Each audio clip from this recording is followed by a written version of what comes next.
नमस्कार दोस्तों। प्रस्तुत है मुंशी प्रेमचंद्र द्वारा लिखी कहानी पूर्व संस्कार। सज्जनों के हिस्से में भौतिक उन्नति कभी भूल कर ही आती है। रामटहल विलासी, दुर्व्यसनी, चरित्रहीन आदमी थे, पर सांसारिक व्यवहारों में चतुर, सूद ब्याज के मामले में दक्ष और मुकदमे अदालत में कुशल थे। उनका धन बढ़ता था, सभी उनके आसामी थे। उधर उन्हीं के छोटे भाई शिवटहल साधु भक्त, धर्मपरायण और परोपकारी जीव थे। उनका धन घटता जाता था। उनके द्वार पर दो चार अतिथि बने रहते थे। बड़े भाई का सारे मोहल्ले पर दबाव था। जितने नीच श्रेणी के आदमी थे, उनका हुक्म पाते ही फौरन उनका काम करते थे। उनके घर की मरम्मत बेगार में ही हो जाती। ऋणी गुजरे साग भाजी भेंट में दे जाते थे। ऋणी ग्वाला उन्हें बाजार भाव से टेढ़ा दूर देता। छोटे भाई का किसी पर रोब न था। साधु संत आते हैं और इच्छा पूर्ण भोजन करके अपनी राह लेते। दो चार आदमियों को रुपए उधार भी दिए भी तो सूद के लालच से नहीं, बल्कि संकट से छुड़ाने के लिए।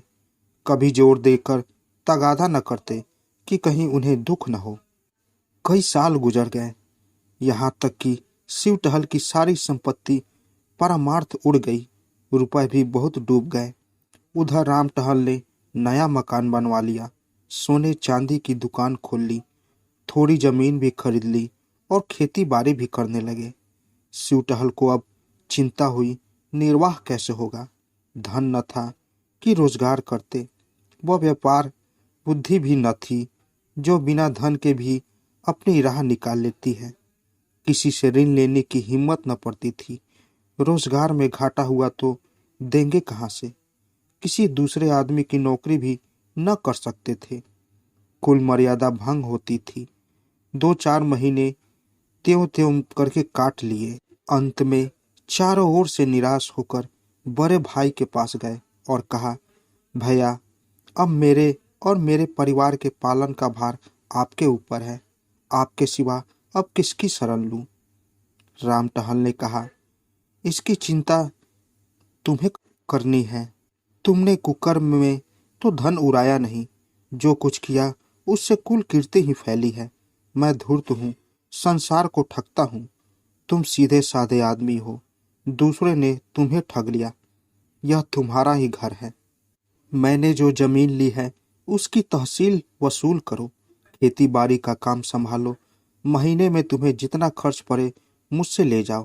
हाँ, एक बात मुझसे न होगी, मैं साधु संतों का सत्कार करने को एक पैसा भी न दूंगा और न तुम्हारे मुंह से अपनी निंदा सुनूंगा।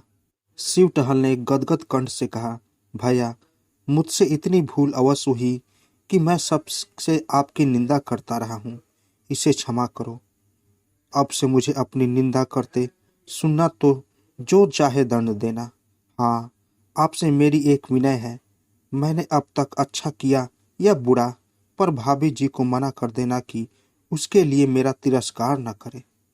रामटहल, अगर वह कभी तुम्हें ताना देगी तो मैं उनकी जीभ खींच लूंगा। रामटहल की जमीन शहर से 10-12 कोस पर थी। वहाँ एक कच्चा मकान भी था। बैलगाड़ी, खेती की अन्य सामग्रियां वहाँ रहती थी। शिवटहल ने अपना घर भाई को सौंपा और अपने बाल बच्चों को लेकर गांव चले गए। वहाँ उत्साह के साथ काम करने लगे। नौकरों ने काम में चौकसी की। परिश्रम का फल मिला। पहले ही साल उपज टेढ़ी हो गई और खेती का खर्च आधा रह गया। पर स्वभाव को कैसे बदले। पहले की तरह तो नहीं, पर अभी दो चार मूर्तियां शिवटहल की कीर्ति सुनकर आ ही जाती थी और शिवटहल को विवश होकर उसकी सेवा और सत्कार करना ही पड़ता था। हाँ, अपने भाई से यह बात छिपाते थे कि कहीं वह अप्रसन्न न हो जाए, होकर जीविका का यह आधार भी न छीन ले। फल यह होता कि उन्हें भाई से छिपाकर अनाज, भूसा, खली आदि बेचना पड़ता। इस कमी को पूरी तरह करने के लिए वह मजदूरों से और भी कड़ी मेहनत लेते थे और खुद भी कड़ी मेहनत करते थे।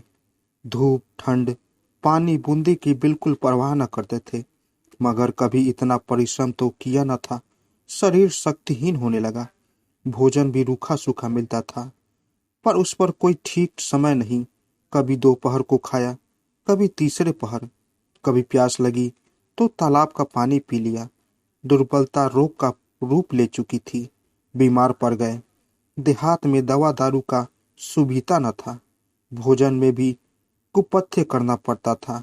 रोग ने जड़ पकड़ ली। ज्वर ने पीला का रूप धारण किया और पीला ने 6 महीने में काम तमाम कर दिया। राम टहल ने यह शोक समाचार सुना तो उन्हें बड़ा दुख हुआ। इन 3 वर्षों में उन्हें 1 पैसे का नाज नहीं लेना पड़ा। गुड़, घी, भूसा, चारा, उपले ईंधन सब गांव से चला आता था। बहुत रोए, पछतावा हुआ कि मैंने भाई की दवा दर्पण की कोई फिक्र न की। अपने स्वार्थ की चिंता में उसे भूल गया। लेकिन मैं क्या जानता था कि मलेरिया का ज्वर प्राणघात ही होगा। नहीं तो यथाशक्ति अवश्य ही इलाज कराता। भगवान की यही इच्छा थी, फिर मेरा क्या वश। अब कोई खेती को संभालने वाला न था। इधर राम टहल को खेती का मजा मिल गया था। उस पर विलासिता ने उसका स्वास्थ्य भी नष्ट कर डाला। अब वह देहात के स्वच्छ जलवायु में रहना चाहते थे। निश्चय किया कि खुद ही गांव में जाकर खेती बाड़ी करूं। लड़का जवान हो गया था। शहर का लेन देन उसे सौंपा और देहात चले गए। यहाँ उनका समय और चित्त विशेष कर गौओं की देखभाल में लगा रहता था। उनके पास एक जमान पूरी बड़ी रास की गई थी। उसे 1 साल हुए बड़े शौक से खरीदा था। दूध खूब देती थी और सीधी वह इतनी थी कि बच्चा भी सींग पकड़ ले तो न बोलती। वह इन दिनों गाभिन थी। उसे बहुत प्यार करते थे। शाम सवेरे उसकी पीठ सहलाते, अपने हाथों से नाच खिलाते। कई आदमी उनके टेढ़े दाम देते थे, पर राम टहल ने न बेची। जब समय पर गऊ ने बच्चा दिया तो राम टहल ने धूमधाम से उसका जन्मोत्सव मनाया। कितने ही ब्राह्मणों को भोजन कराया। कई दिन तक गाना बजाना होता रहा। इस बछड़े का नाम रखा गया जवाहिर।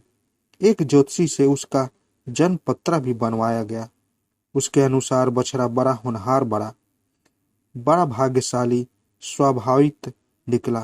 केवल 6ठे वर्ष उस पर एक संकट की शंका थी। उसे बच गया तो फिर जीवन पर्यंत सुख से रहेगा। बछड़ा श्वेत वर्ण था। उसके माथे पर एक लाल तिलक था। आंखें खजरी थी। स्वरूप का अत्यंत मनोहर और हाथ पांव सुडौल था। दिन भर कलोले किया करता था। राम टहल का चित्त उसे छलांगे भरते देख प्रफुल्लित हो जाता था। वह इतना हिल मिल गया कि उसके पीछे पीछे कुत्ते की भांति दौड़ता रहता था। जब वह शाम और सुबह को खाली अपनी खाट पर बैठे कर असामियों से बातचीत करने लगते तो जवाहिर उनके पास खड़ा होकर उसके हाथ पांव को चाटता था। वह प्यार से उनकी पीठ पर हाथ फेरने लगते तो उसकी पूंछ खड़ी हो जाती और आंखें हृदय के उल्लास से चमकने लगती। राम टहल को भी उससे इतना स्नेह था कि जब तक वह उसके सामने चौकों में न बैठा हो, भोजन में स्वाद न मिलता।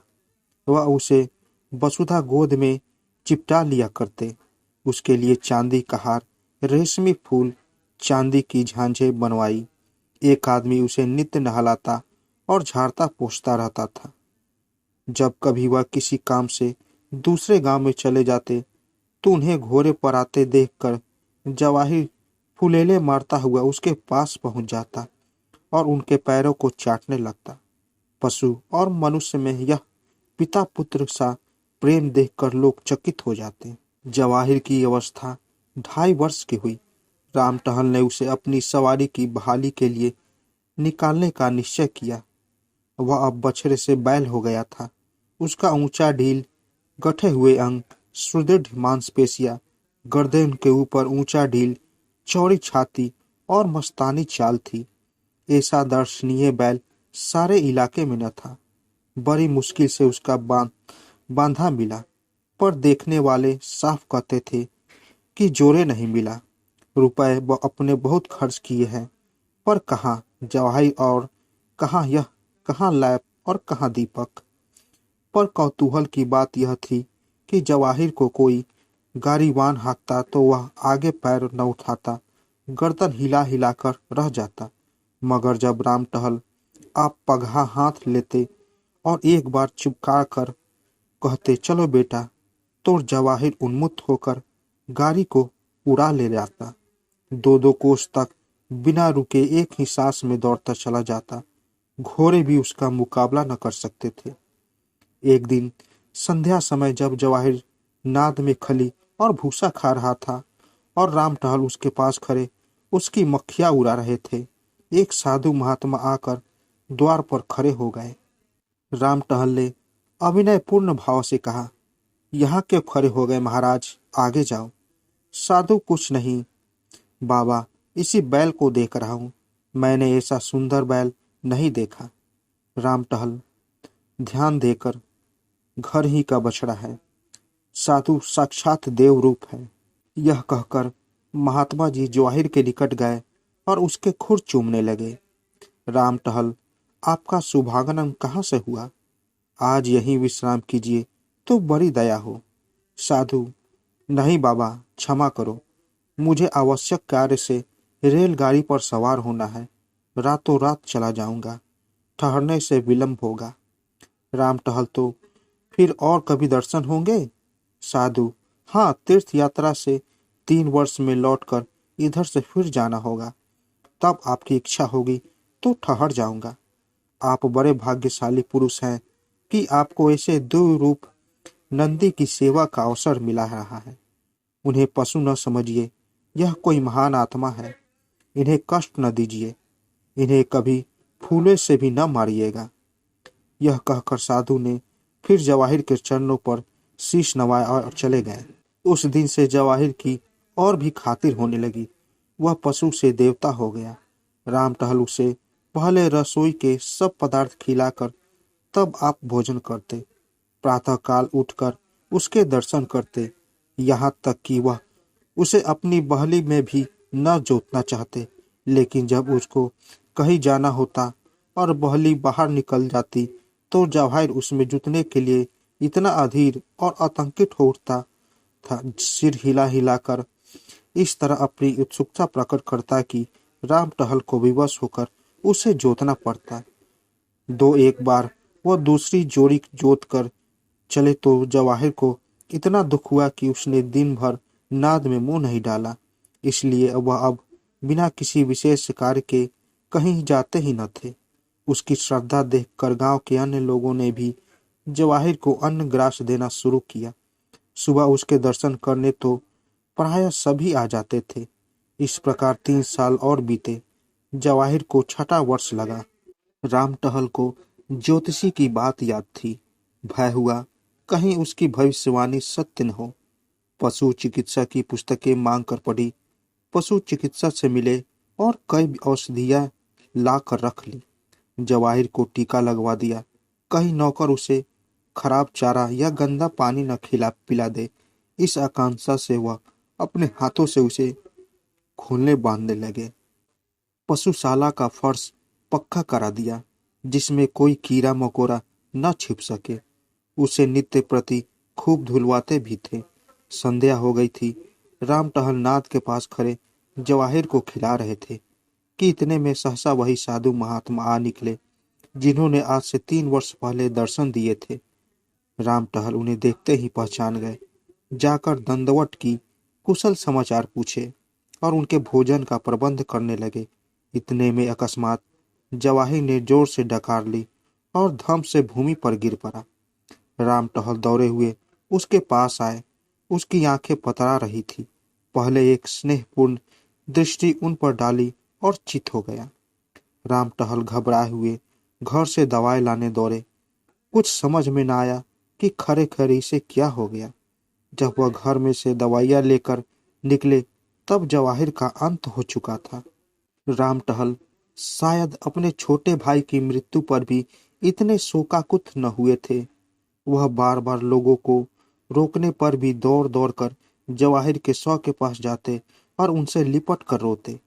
रात उन्होंने रो रो कर काटी। उसकी सूरत आंखों से न उतरती थी। रह रह कर हृदय में एक वेदना सी होती और शोक में विलित हो जाते। प्रातःकाल लाश उठाई गई, किंतु राम टहल ने गांव की प्रथा के अनुसार उसे चमारों के हवाले नहीं किया। यथाविधि उसकी दाह क्रिया की, स्वयं आग आग दी। शास्त्रानुसार सब संस्कार किए। 13वां दिन गांव के ब्राह्मणों को भोजन कराया गया।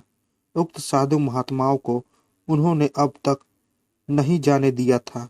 उनकी शांति देने वाली बातों से राम टहल को बड़ी संतावना मिलती थी। एक दिन राम टहल ने साधु से पूछा, महात्मा जी, कुछ समझ में नहीं आता कि जवाहिर को कौन सा रोग हुआ था।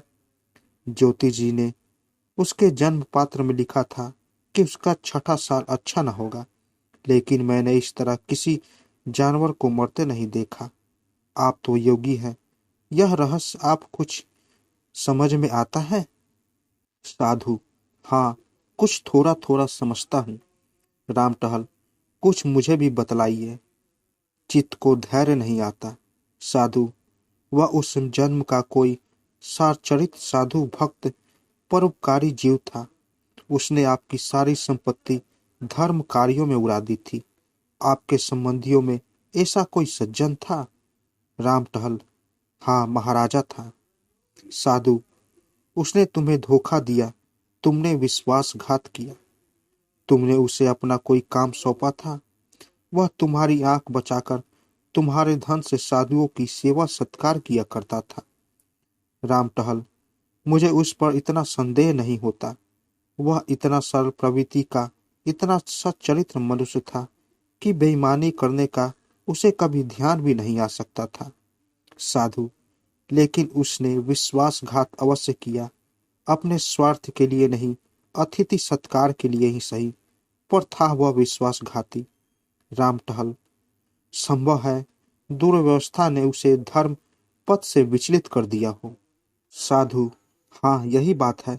उस प्राणी को स्वर्ग में स्थान देने का निश्चय किया गया, पर उसे विश्वासघात का प्रायश्चित करना आवश्यक था। उसने बेईमानी से तुम्हारा जितना धन हर लिया था, उसकी पूर्ति करने के लिए उसे तुम्हारे यहाँ पशु का जन्म किया था। यह निश्चय कर लिया गया कि 6 वर्ष में प्रायश्चित पूरा हो जाएगा।